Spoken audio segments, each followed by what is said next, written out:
Yung WhatsApp mga kakopsip. Iba ko rin yung video sa inyong isi-share lang. Bali para sa mga customer ko nililista ko yung tindahan. Buong 2015 to 2024. Sa mga nananatiling customer ko sa aking munting tindahan na maliit lang. Ito pala yung bago kong pamasko ngayong darating na Pasko na 2024. Bali naglista ako dito ng mga pangalan nila at kung sino ang pinakamaraming nabili. Exempted po ang utang, hindi kasali po yung utang, bili lang po, cash basis lang po, hindi po counted ang utang sa listahan para sa counting ng Christmas gift ngayong darating na Pasko, ngayong 2024. Bali, magsisimula ang counting ng mga binili nyo. Counting starting on September 1, 2024 to December 24, 2024. Bali, kung sino ang pinakamataas na nabili dito sa aking tindahan ay magkakaroon siya ng 10 kilong bigas. At sa mga hindi naman umabot, halimbawa pangalawa, pangatlo hanggang sa last, meron pa rin naman. Hindi naman pwedeng wala kasi Pasko. Kasi pag araw ng Pasko, araw ng bigayan at magpapatawaran lahat. Sana lahat na lang magpapatawaran at wala nang mag-away-away pa. Yun ang maganda sa mundo. Yung laging masaya lang ang buong tao. So bali, ito pala yung mga lista nila.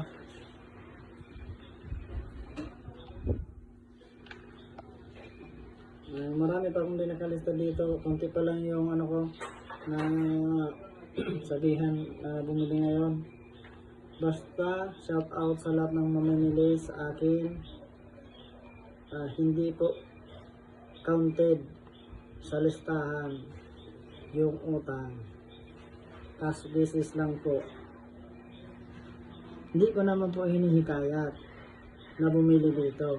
Bali, ang nilista ko lang dito yung customer kong bumibili sa akin mula nung nagtinda kami 2015 hanggang 2024. Bilangin nyo kung ilang years na kami dito nagtinda.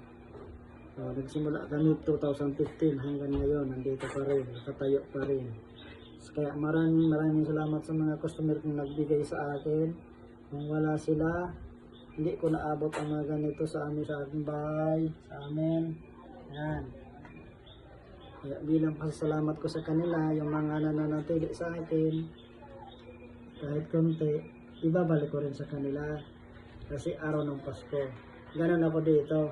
Wala nang naglipat kami dito sa nabili namin lupa na inutang ko kay Otto Greco. Shoutout sa iyo Otto Greco, Ate Marilyn, maraming salamat pa rin. Hindi ko yung makalimutan, hindi namin nakalimutan mag-asawa. Salamat.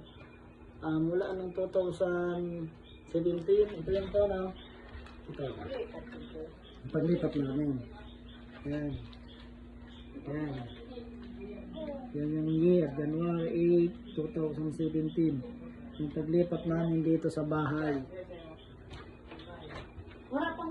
Yan yung taon. Yan yung taon. Bali lang pa na kami dito sa bagong tindahan namin. Doon kasi sa taas, bali lang upahan kami dati. Halos 500 ang upa namin. Maliit lang. Siguro ganito lang Nandyan na lahat. Yung kainan, saingan, kwarto, tindahan, sala. Nandyan na, walang CR. Bali nakikishare lang kami sa bahay ng asawa ko dito sa baba, sa ginan ko. Walang tubig, wala ko rin yung galing sa kanila. Sa pagkunti-kunti na diskarte. Wala kaming trabaho noon. Nakapagpatay kami dito ng tindahan. Yan Yan. Kaya Shoutout sa mga nagpaplanong magnegosyo dyan. Kung nagplano kayong magnegosyo, struggle ang pagninegosyo. Magmalit, magmaliit. Marami kayong struggle yan. Tandaan nyo. Lalong-lalo na sa sariling tao nyo at sa ibang tao. Diyan nyo makikilala ang tao. Makikilala nyo dyan ang mga tao sa kapaligiran nyo. Yun ang ano ko sa inyo. Kung magninegosyo kayo, huwag kayo magsimula sa malaking punan. Pwede rin naman kayo magsimula sa malaking punan. Marami rin kasi negosyo. Yung kakilala ko si Mark Rotas at shoutout sa iyo Mark Rotas. Yung may shotgun sa Sidro ng Tabaco. Alam ko malakang pinunan sa'yo ni Papa mo. Shoutout. Oh yan, napalago niya. May branching sa TV. Oh, Rotas Motor Shop. Sa kanya yan. Kabatch ko yan sa Tabaco National High School. Napalago niya yung pera pinunan sa kanya ng Papa niya. Yan ang balita ako eh.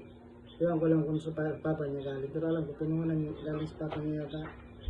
Yan ang maganda. Pag binigyan ka ng puna, pinagkatiwalaan ka ng pera, pag ginamit mo sa negosyo, palaguin mo. Hindi yung mas malaki yung gastos mo kaysa sa kita mo. Kami nga, nagsimula kami, 2,000 lang puna namin. Yan ang asawa ko, oh. Di ba? 2,000 lang pinuna natin. Oh. Nagsimula kami sa soft drinks, isang kahon lang. Ngayon, mahigit 60 na. Yung kahon ng soft drinks namin. Kahon lang, walang laman. Hindi pa kasi nagpagalibo. Hindi kami nag-utang sa mga linding-linding na yan. Kung magninegosyo kayo, huwag kayong utang sa linding. Hindi yan dagdag puhunan. Ubus puhunan. Oo. Pagsimula kayo sa maliit, pag may utang kayong minulugan, masakit yan sa ulo. Ibig na pamalingkit mo na, panghulog mo pa. Shout out na lang. Mas maganda magsimula sa maliit. Bakit? Kung naakit ka ba ng puno, saan ka magsimula? Siyempre sa baba. Alam nga naman naakit ka, magsimula ka sa taas. Diba? Ganun lang naman yun. Sige na mga kapapsik. Hanggang dito na lang. Abangan nyo ang mga susunod na mga bibili. At ililista ko na. Salamat.